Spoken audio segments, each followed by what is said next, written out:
Reading 15 from the Psychological Commentaries on the Teachings of Gurdjieff and Ouspensky by Dr. Maurice Nicoll, Volume 1. Birdlip, July 30th, 1941. The Idea of Transformation in the Work. Part 1. As some of you know, it has been suggested by Mr. Ouspensky that this work might be called by the name psychotransformism. The idea of the work is psychological transformation, the transformation of oneself. Transformation means the changing of a thing into a different thing. Chemistry studies the possible transformation of matter.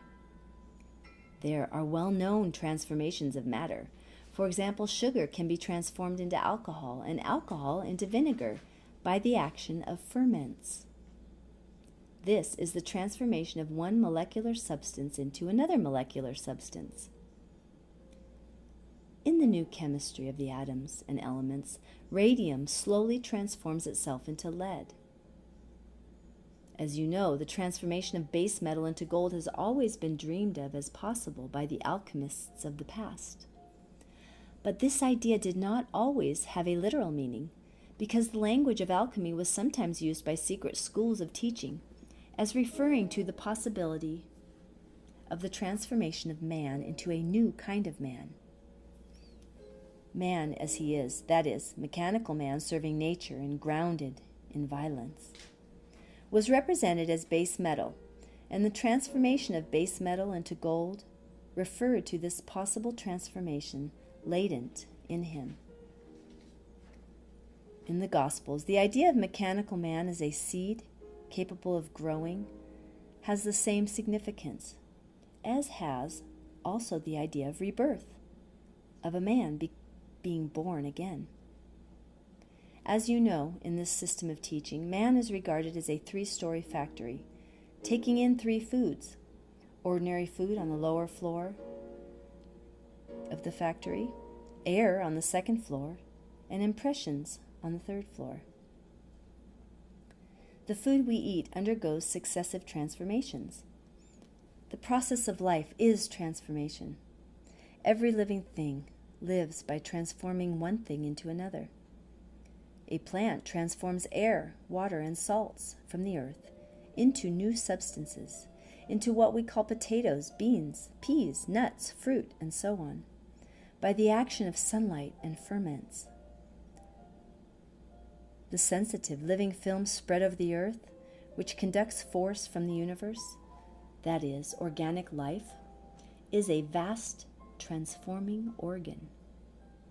When we eat food, it is transformed successively, stage by stage, into all the substances necessary for our existence. This is done by that mind called instinctive center, which controls the inner work of the organism, and of course, knows far more than we do about it. We can understand that when food is taken, digestion begins. Digestion is transformation. The food is changed into something different in the stomach. This is only the first stage of the transformation of food and is designated in the work as the passage of Do 768 to Re 384. It will be sufficient to use this first stage as an example without going further. It is a stage everyone can understand without difficulty. Everyone can see that the food taken into the lowest compartment of the three-story factory, namely the meals we eat, undergoes transformation. Now, suppose the food passed into the stomach and nothing happened. What then? The body, which is like a huge town, will make no contact with it. How can an undigested piece of meat or a potato enter the bloodstream and supply the necessary fine substance, say to the brain? This situation is more or less the case, however, in regard to the third food, the food of impressions. They enter and remain undigested, that is, there is no transformation here. Impressions come in as Do 48 and stop. Save for a very small amount of transformation, nothing takes place. There is no adequate transformation of impressions. It is not necessary for the purpose of nature that man should transform impressions. But a man can transform his impressions himself if he has sufficient knowledge and understands why it is necessary. Most people think that external life will give them what they crave and seek. Life comes in as impressions, as Doe 48. The first realization of the meaning of this work is to understand that life, coming in as impressions, must be transformed. There is no such thing as external life. What all the time you are receiving is impressions. You see a person you dislike. That is, you get impressions of this nature. You see a person you like. That is, you get impressions once more. Life is impressions, not a solid material thing, such as you suppose and believe is reality. Your reality is your impressions. I know this idea is very difficult to grasp. It forms a very difficult crossing place. You are, perhaps, sure that life exists as such, and not as your impressions.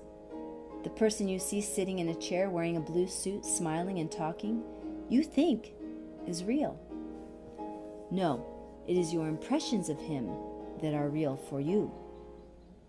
If you had no sight, you would not see him. If you had no ears, you would not hear him. Life comes in as impressions, and it is here that it is possible to work on oneself. But only if you realize that what you are working on is not external life, but the impressions you are receiving. Unless you can grasp this, you will never understand the meaning of what is, in the work, is called the first conscious shock. This shock relates to those impressions which are all we know of the outer world, that we are taking in, that we take as actual things, actual people. No one can transform external life, but everyone can transform his impressions, namely the third and highest food taken in by the three-story factory. For this reason, this system of teaching says that it is necessary to create a transforming agency at the point of intake of impressions. This is the meaning of the work regarded in the light of psychological transformation, and this is the point at which work begins. It is called the first conscious shock because it is something not done mechanically. It does not happen mechanically. That is, it needs a conscious effort. A man who begins to understand what this means, at the same time, begins to be no longer a mechanical man, serving nature, a man asleep and merely used by nature for its own purposes, which are not in the interests of man. If you now think of the meaning of all you are taught to do in the way of effort, beginning with self-observation, you will see beyond any doubt that everything on the practical side of this work relates to transforming impressions and the results of impressions.